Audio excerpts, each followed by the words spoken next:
அன்பானவர்களே, அனைவருக்கும் வணக்கம். இன்றைக்கி பாஜக முன்னாள் மாநில தலைவர் அண்ணாமலை ஜியோட பிறந்தநாள். அவருக்கு பிறந்தநாள் வாழ்த்துக்களை தெரிவித்துக் கொள்கிறேன். அதே சமயத்தில் நமது சாணக்கியா டிவி எம்டி அவர்கள் ரெங்கராஜ் பாண்டே அவர்கள் அண்ணாமலைஜியை பற்றி ஒரு வீடியோ ஷேர் பண்ணியிருந்தார். அந்த வீடியோவில் என்ன சொல்லியிருக்காருன்னு அதையும் நான் இப்போ உங்கள்கிட்ட சொல்கிறேன்.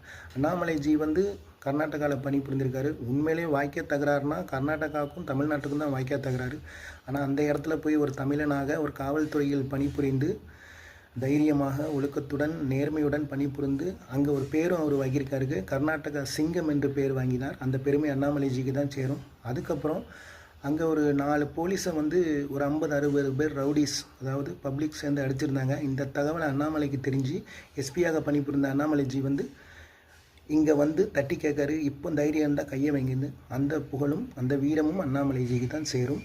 அண்ணாமலைஜி வாழ்க வளர்க. பாரத் மாதா கி ஜெய். ஜெய்ஹிந்த்.